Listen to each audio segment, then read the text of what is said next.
kesempatan selamat malam kami ucapkan kepada yang terhormat Menteri Agama Republik Indonesia, Bapak Profesor Dr. Kiai Haji Nasaruddin Umar MA. Selamat malam Bapak, terima kasih sudah hadir. Dan selamat malam juga kami ucapkan kepada Wakil Kepala Badan Penyelenggara Haji, Bapak Dr. Dhanil Anzar Simanjuntak SMM. Selamat malam Bapak, terima kasih juga sudah hadir. Dan terima kasih juga sudah hadir bersama kita semua Ketua Komisi 8 DPR RI, Bapak Haji Marwan Dasopang MSI. Selamat malam Bapak, terima kasih Bapak. Selamat datang juga kami ucapkan kepada Kepala Badan Pelaksana Badan Pengelola Keuangan Haji, Bapak Dr. Fatul Ilmansa SE MM CIFP AAK. Selamat malam Bapak.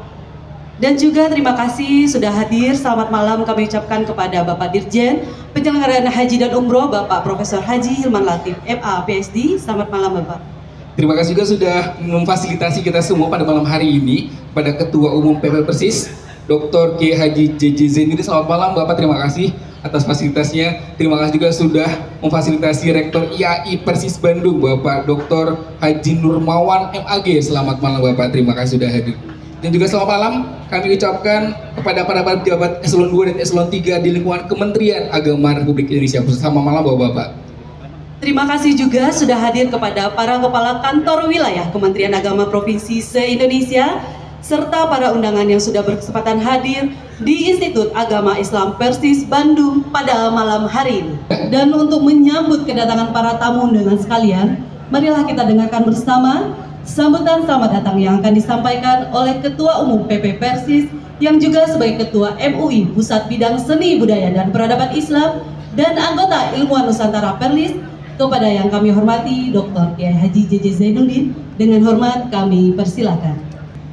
Melalui forum silaturahim dalam program Mudzakarah Nasional yang diselenggarakan oleh Kementerian Agama ini, walaupun kami menyadari bahwa kegiatan yang diselenggarakan di Persatuan Islam ini hanyalah sebagai pembukaannya saja, karena memang kami menyadari apa yang kami persiapkan untuk acara sebesar ini.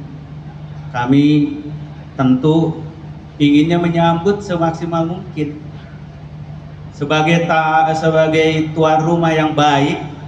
Tentu kami ingin menyambut semaksimal mungkin, semeriah mungkin, dengan sarana dan fasilitas serta sambutan yang selayaknya sepatutnya sebagai sebuah kehormatan dan sebuah karunia bagi kami. Namun kami tentu tidak bisa menutupi keadaan, menutupi kemampuan. Kalaupun kita mengambil kata-kata peribahasa, hasrat hati ingin memeluk gunung, tapi apa daya tangan tak sampai. Hasrat hati kami ingin menyambut semaksimal mungkin tamu-tamu agung kepada kami, tetapi apa daya anggarannya nggak nyampe.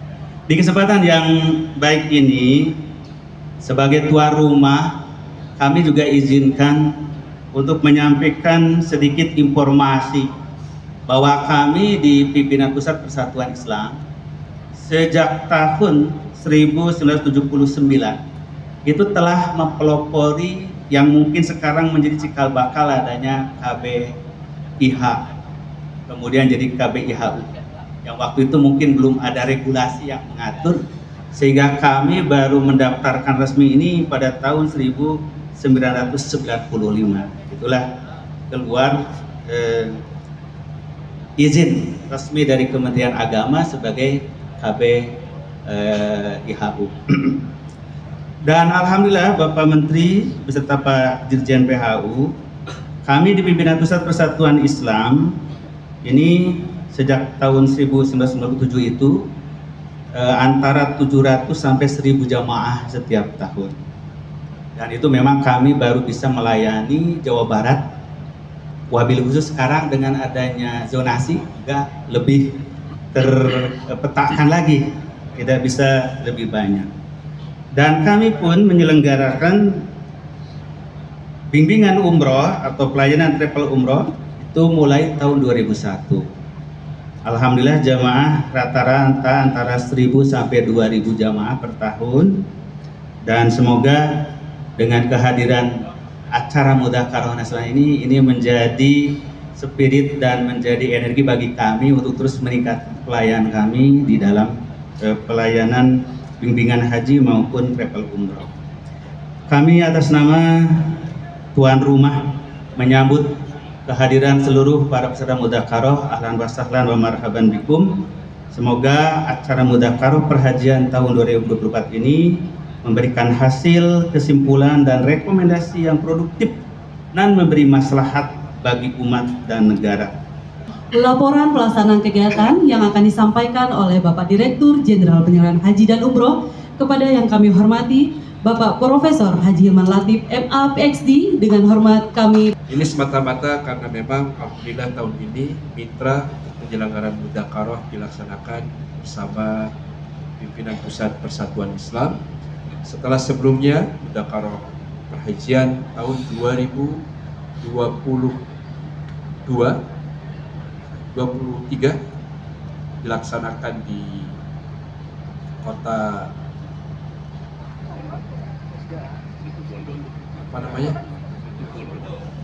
Situbondo, Jawa Timur, ya, di sebuah pesantren yang besar sekali dengan santri 18.000 orang. Alhamdulillah banyak kajian yang dihasilkan dari situ.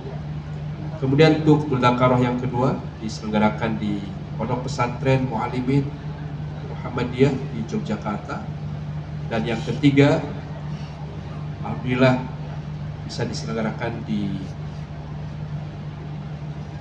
Institut Agama Islam Persatuan Islam Bandung. Ingin kami sampaikan Pak Menteri, Pak Ketua Komisi 8 DPR RI, memang kami sudah menjadwalkan ada semacam roadshow dalam pelaksanaan Mudzakarah ini, dan beberapa ormas Islam yang lain, termasuk juga Al-Wasliyah, Al-Irsyad. Ini nanti ke depan kita sambangi pula dengan forum-forum yang semacam ini.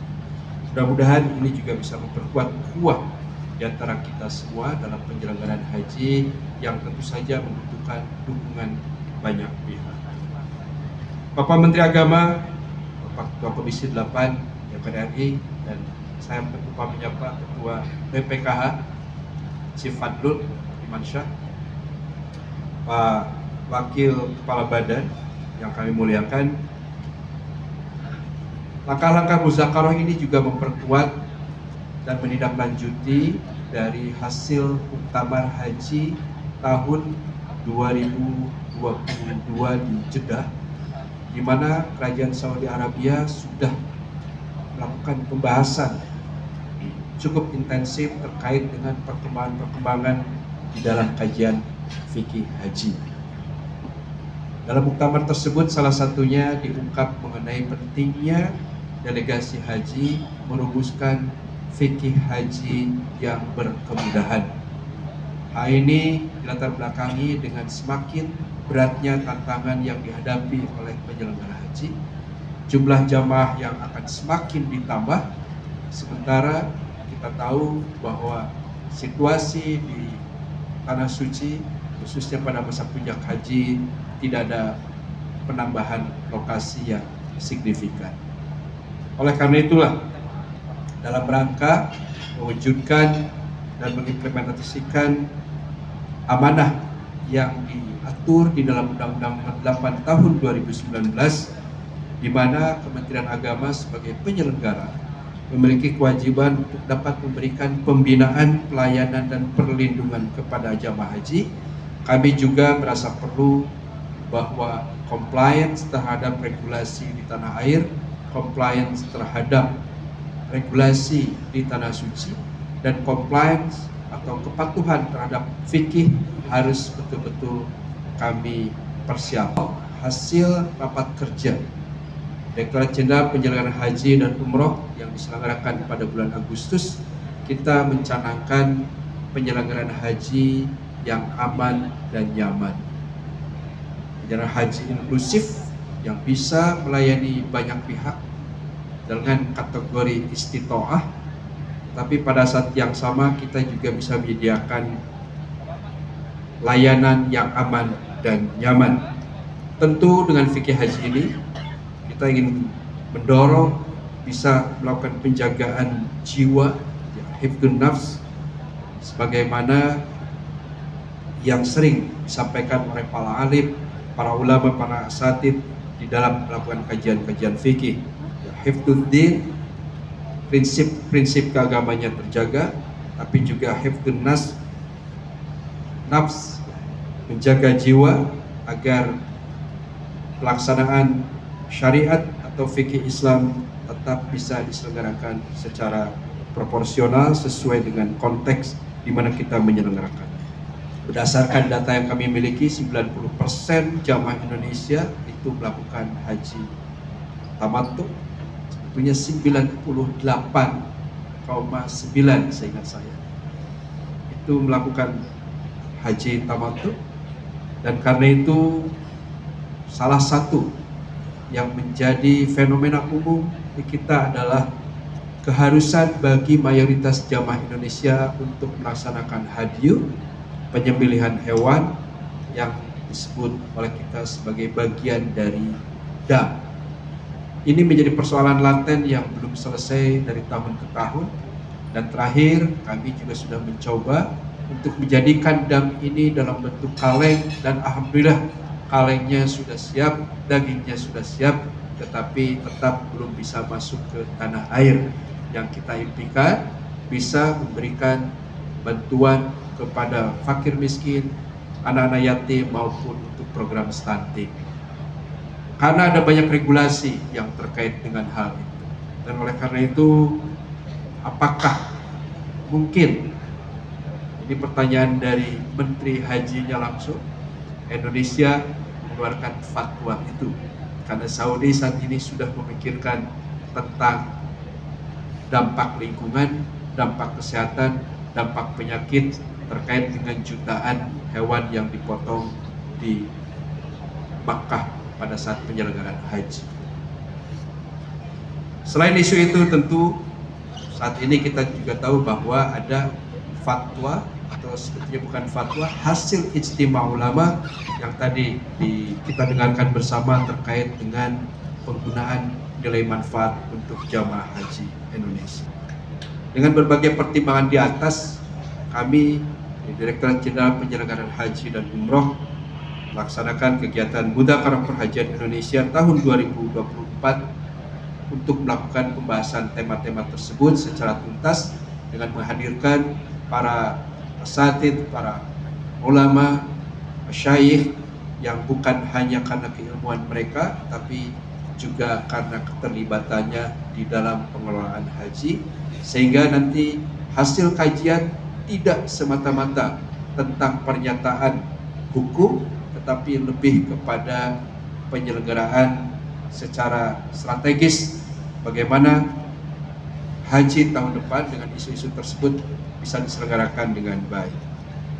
Termasuk salah satu topiknya adalah tanazul yang sudah diminta oleh Kerajaan Saudi kepada kami sejak tahun 2023, tapi Menteri Agama belum melaksanakan by design secara sistematis karena dengan berbagai pertimbangan kesiapan di lapangan yang mudah-mudahan tahun depan bisa kita lakukan dengan lebih baik. Kita harapkan outputnya kita dapat memiliki dokumen yang kuat tentang konsep murur di Muzdalifah dan tanazulnya, kemudian juga pemanfaatan dana haji, konsep istitoah kesehatan untuk lansia, dan juga kemudahan-kemudahan fikih manasik haji.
saya hormati Ketua Komisi 8 DPR RI, Bapak Haji Marwan Dasopang, Pak Menak. Pak Marwan ini satu kampung dengan saya. Saya Tapanuli Tengah, beliau Paluta. Jadi satu kampung kami. Saya kenal beliau ini tokoh Ansor Kawakan di Sumatera Utara.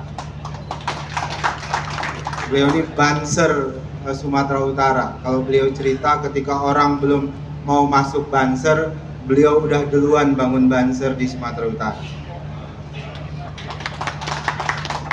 Kalau kata anak Medan, saya sedang mengumbang Pak Marwan. Tapi Pak Kiai JJ jangan khawatir. Semua yang hadir di sini Persis. Pak Kiai Haji Nasaruddin Umar itu Persis NU. Pak Marwan Dasopang itu Persis NU juga. Pak Dirjen Haji Prof. Hilman Latif juga Persis Muhammadiyah. Pun demikian saya Persis Muhammadiyah. Kira-kira begitu. Penyelenggara haji hari ini orangnya masih ketua badan, kepala badan, dan wakil kepala badan. Selebihnya dari mana? Yang membantu kami hari ini itu dari Kementerian Agama Republik Indonesia. Forum ini bagi kami yang baru memulai badan penyelenggara haji ini sangat strategis, karena di beberapa hari yang lalu kami bersilaturahim dengan Majelis Ulama Indonesia, termasuk yang disampaikan oleh Majelis Ulama terkait dengan hasil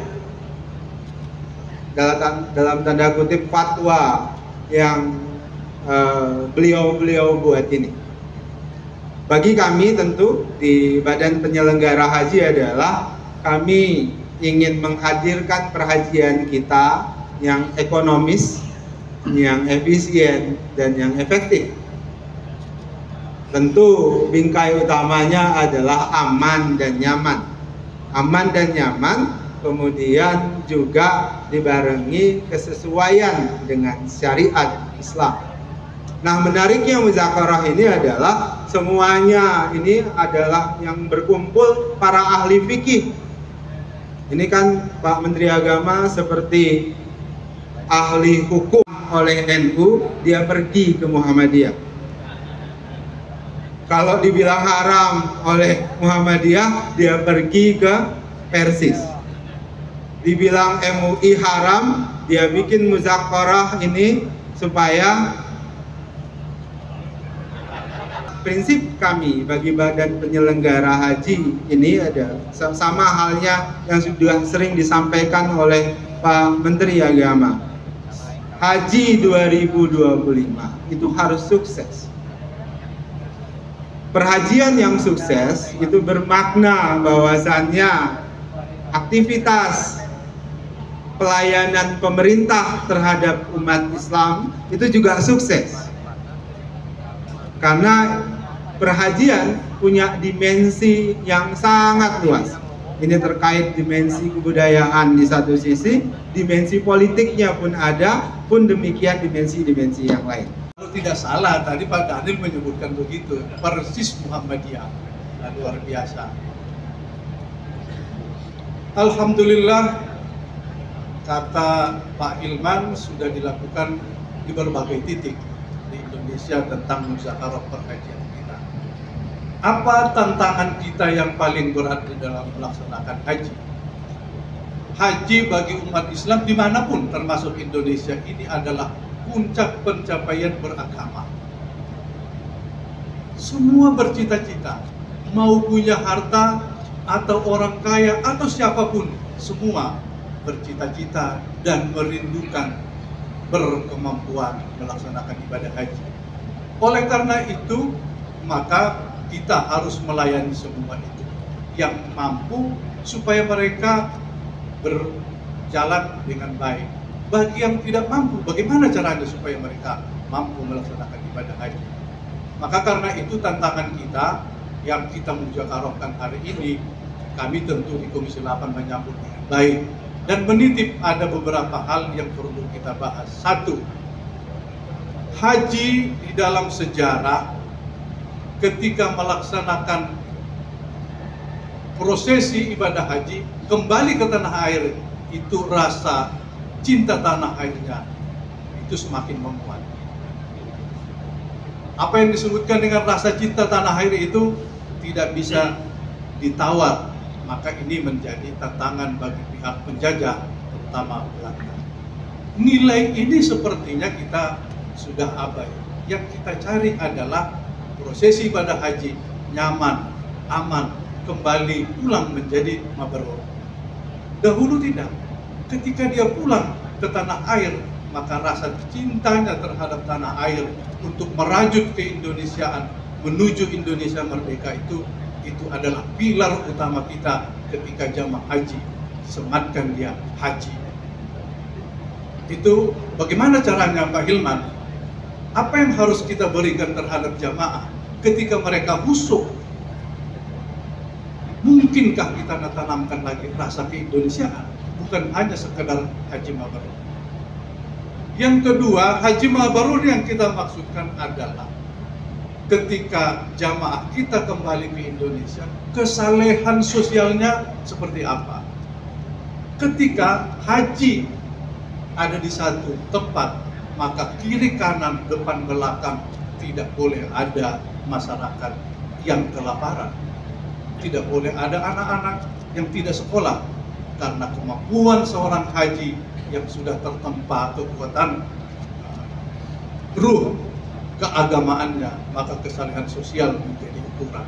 Ini harus kita coba kembalikan, bukan hanya sekedar mabrur yang menurut fikih yang kita sampaikan kepada jamaah. Pak Fadlul, ini harus saya sampaikan di forum yang berbahagia ini, mendorong pendaftar haji muda itu bukan salah satu cara. Kalau kita dorong anak-anak terus mendaftar, nanti akan sampai pada titik 100 tahun. Karena seluruh anak-anak mendaftar akan menjadi 100 tahun. Maka itu bukan jawaban.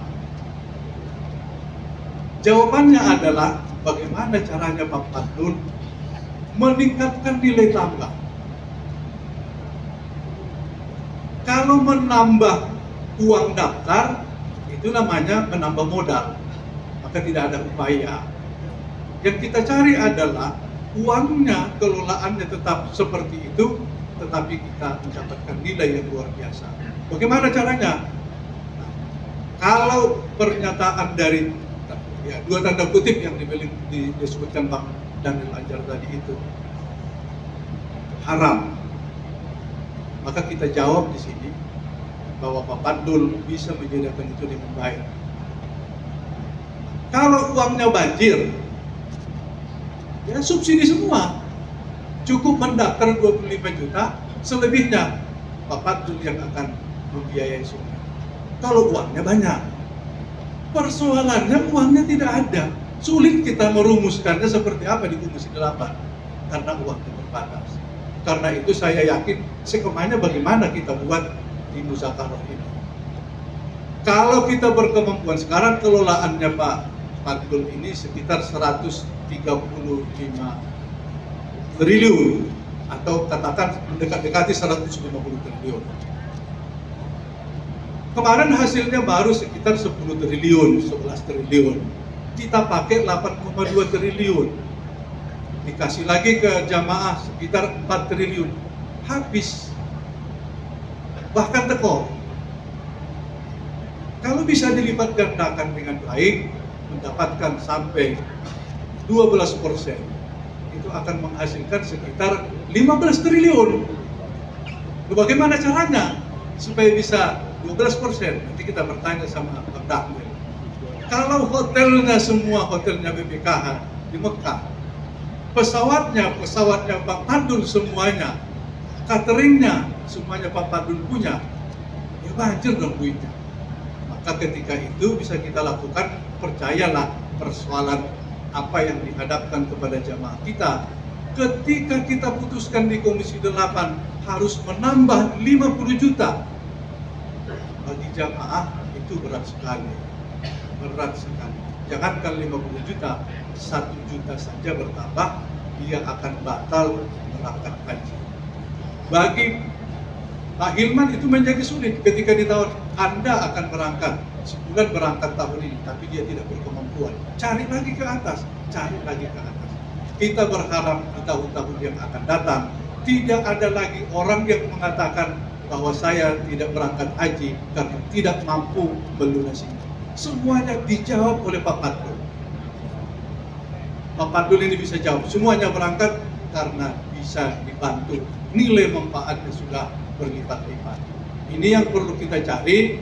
Komisi 8 tentu senang sekali bahwa kita mendapatkan berbagai alternatif tentang penyelenggaraan ibadah haji. Nyaman berangkat, tenang dalam ibadah, batinnya tenteram, pulang menjadi haji mabrur. Kita semakin kuat di Indonesia. Inilah yang akan kita cari bagaimana caranya.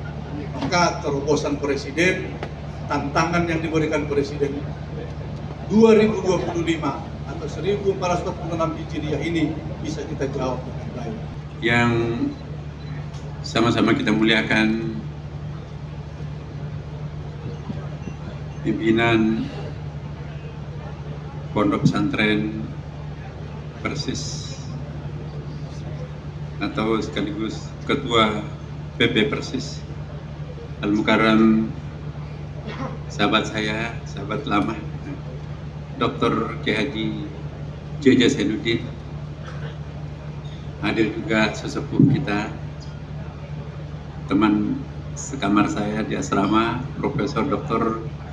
Maman Abdurrahman, orang tua dari Pak Dirjen PHU.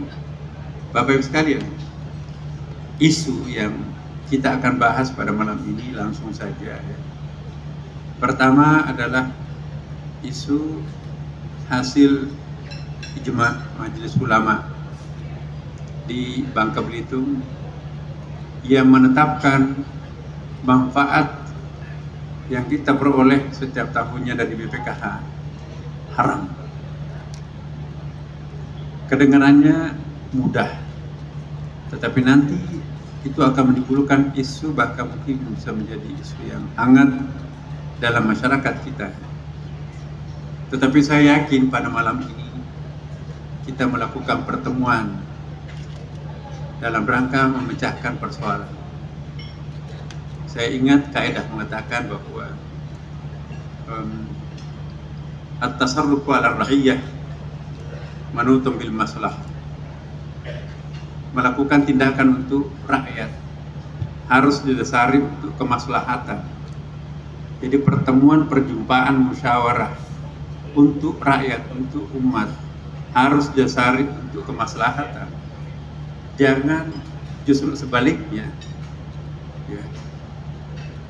Pembicaraan tentang rakyat untuk melahirkan mudarat bagi rakyat.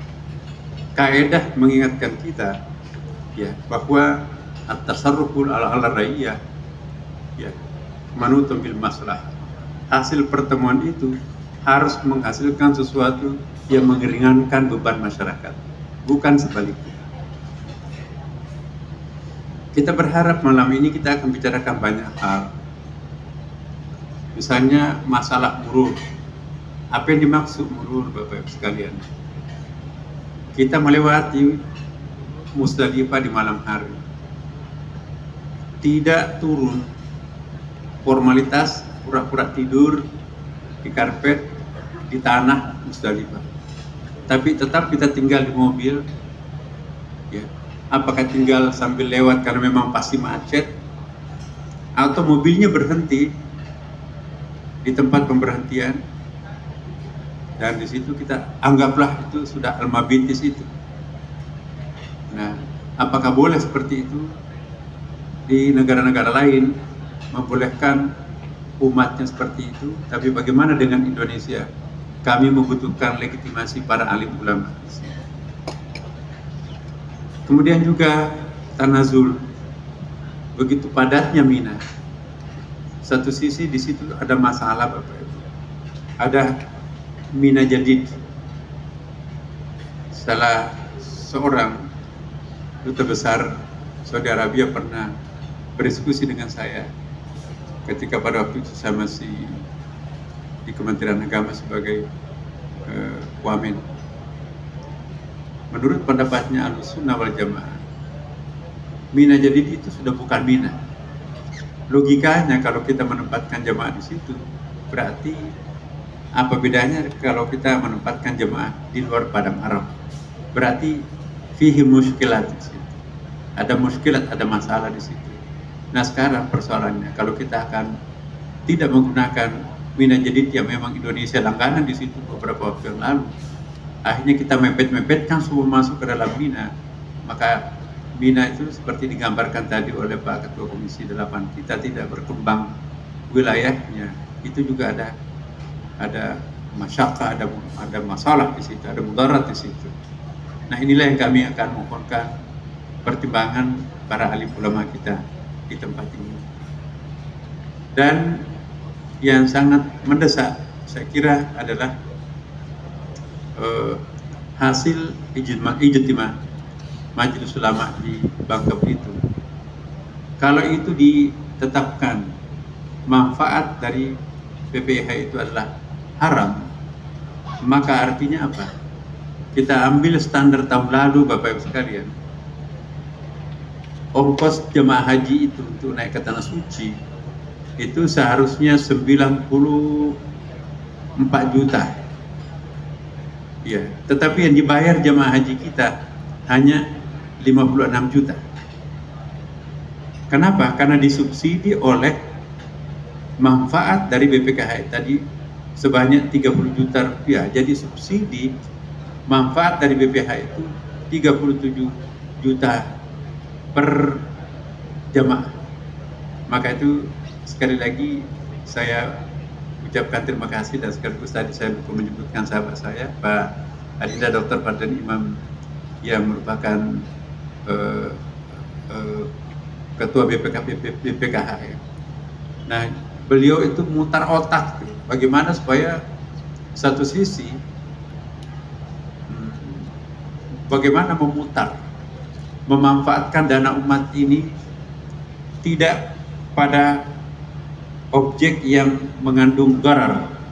Gharar itu ada kerancuan, ada keraguan yang juga bisa menghasilkan fatwa Majelis Ulama sebagai haram, karena gharar itu nggak boleh. Nah, maka itu tugas BPKH itu sangat tidak mudah, karena harus memilih investasi yang produktif satu sisi, tapi tidak boleh mengandung gharar. Nggak boleh dipakai nanti itu sebagai judi online dan sebagainya, itu mustahil itu. Nah, jadi inilah yang harus kita pikirkan, dan juga sekaligus harus memberikan apresiasi terhadap kecerdasan, kemampuan teman-teman kita yang tergabung dalam BPKH ini, yang berusaha untuk mencari keuntungan daripada uang yang ditampung di BPKH itu, dan nanti hasilnya akan dikontribusikan, disubsidikan kepada calon jemaah. Bayangkan Bapak Ibu sekalian, kalau kita ikuti hasil ijtima, saya tidak mengatakan hasil fatwa Majelis Ulama, karena memang bunyinya saya lihat itu hasil ijtima Majelis Ulama yang berkumpul di Bangka Belitung itu memutuskan bahwa manfaat dari BPKH itu haram. Artinya kalau haram, dengan mengambil standar tahun lalu, maka setiap jemaah haji nanti akan datang, kalau kita tetapkan sama, maka setiap jemaah haji Indonesia akan membayar 94 juta per kepala. Kenapa bukan 56 juta? Karena 37 juta itu dianggap haram oleh Majelis Ulama. Nah, karena itu malam ini kita akan bicarakan. Tidak gampang mengatakan sesuatu itu haram. karena itu mengambil hak orang. La yajuzu li hadin ayyakhudha mala hadin illa bisababin syar'i.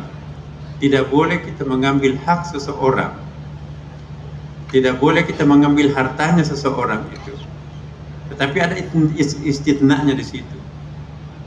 Illa bisababin syar'i, kecuali disebabkan oleh sebab-sebab syar'i. Nah, apa yang dimaksud sebab syar'i? Nah, itu banyak yang kita lihat dalam kaidah-kaidah usul fikih itu, ya. Kita harus kembangkan betul, kumpulkan. Ya, nanti kalau kita sudah sampai kepada berbagai macam reason atau alasan-alasan atau illah, ada kaidah lagi bahwa al-jawaz syar'i yunafid dhaman. Ya. Pembolehan yang dibolehkan oleh syariat itu dengan sendirinya harus menghilangkan tanggungan. Artinya tadi membuka keran yang tadinya halal, yang tadinya haram menjadi halal. Tapi itu bisa babin syar'i. Nah, yang kita akan cari malam ini dan seterusnya, asbab syar'i apa yang bisa membuka keran haram tadi. Nah, inilah perdebatan usul fikih. Nah, nanti kita uji.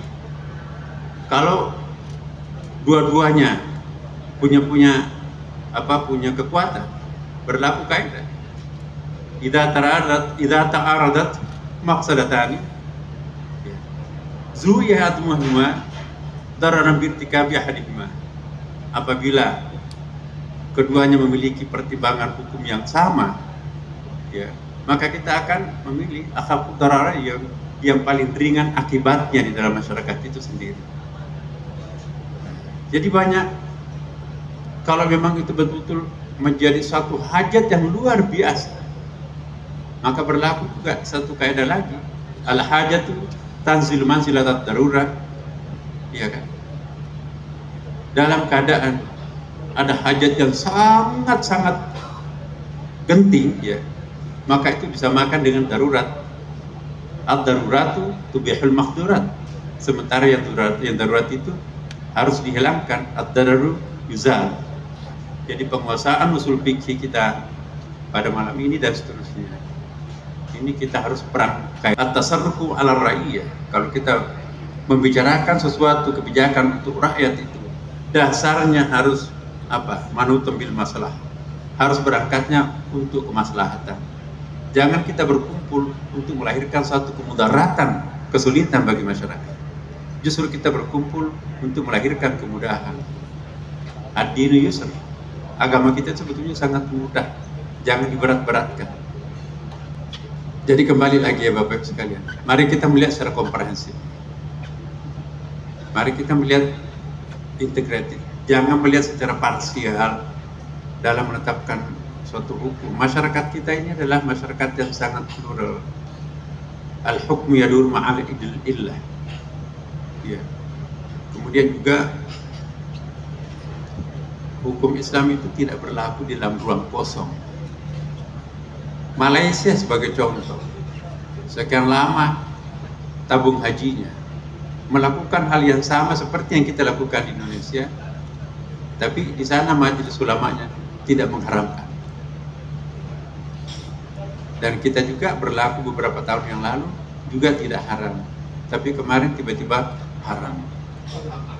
Nah, saya mohon betul kita jangan melecehkan majelis ulama. Kalau memang itu dasarnya benar, ya. Kalau memang itu kuat dalilnya, kita tidak tidak ada istilah mayoritas minoritas sih. Semua nabi diutus dalam era atau sebagai minoritas, tapi pada akhirnya nabi menjadi mayoritas. Jadi jangan memandang enteng yang kecil, ya, dan menganggap yang besar itu adalah yang hebat. No. Kebenaran itu tidak terletak pada mayoritas atau minoritas, tapi terletak pada dasarnya yang kuat. Nah, tetapi kalau kita melihat, menimbang tadi dalil-dalilnya, ayatnya, hadisnya, ya, maka insya Allah saya yakin pasti ada jalan keluar. Ini saya sendiri akan datang sowan ke majelis ulama Ya, saya sengaja kemarin memang mau menjadwalkan datang, tapi lebih baik saya tunda menunggu hasil pertemuan kita malam ini dan besok, supaya saya bisa menjadi mediator antara ulama yang berbeda pendapat, dan tentu pemerintah nanti di situ akan menjadi pendengar aktif dan tentu akan memberikan kepemihakan kepada mana yang benar. Masyarakat kita ini sangat banyak berkeinginan untuk haji.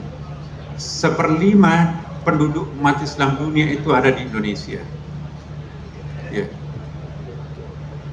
Dan mereka itu bukan orang kaya, berani mendaftarkan untuk ke tanah suci itu karena dia yakin ada kontribusi atau ada subsidi dari sistem yang dilakukan, yang diinisiatifi oleh pemerintah. Nah, bayangkan kalau itu nanti kita haramkan, tidak boleh menerima manfaat dari situ, persoalan lain yang akan muncul. Dana yang disimpan BPKH itu untuk siapa? Padahal niatnya orang itu kan untuk jamaah haji. Sebetulnya itu uang jamaah itu. Ya. Kemudian yang kedua,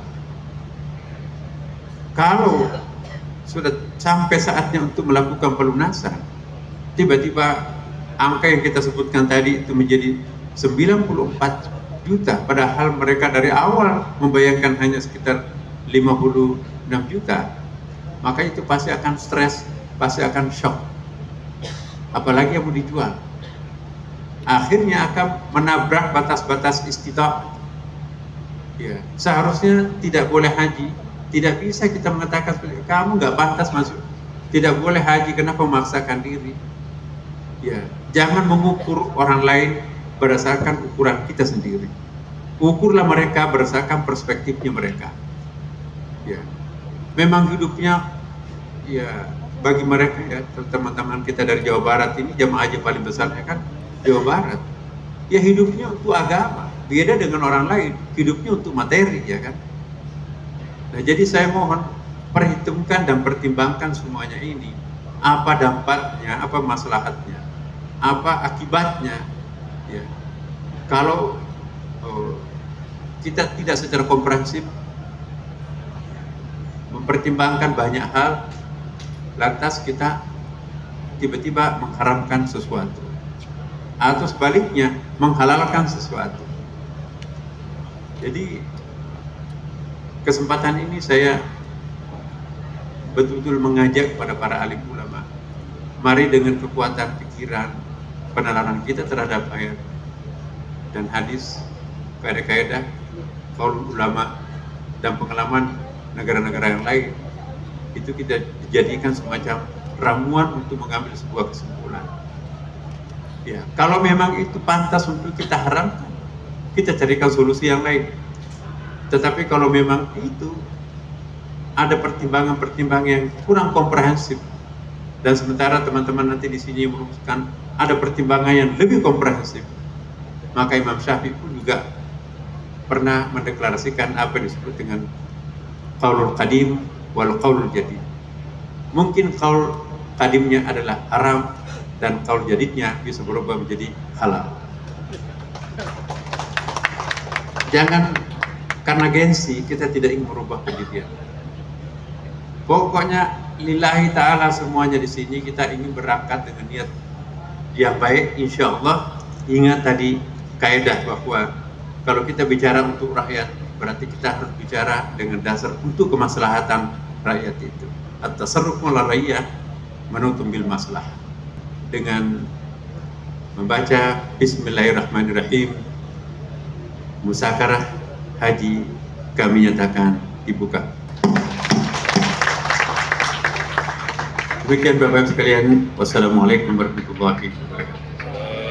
Pak Menteri mohon kesediaannya tetap berada di atas panggung. Pak Menteri, kami mengundang ke atas panggung untuk mendampingi Menteri Agama untuk membuka seremonial muzakarah secara resmi kepada Ketua Komisi 8 Bapak Haji Marwanda Sopang, Wakil Kepala Badan Penyelenggara Haji Bapak Dhanil Anzar, mohon kesediaannya Bapak untuk naik ke panggung. Kami juga mengundang Bapak Hilmat Latif, selanjutnya Bapak Fadlul Imansyah dan juga Ketua Umum PP Persis Bapak Kiai Haji JJ Zendrin Muhammad Amin.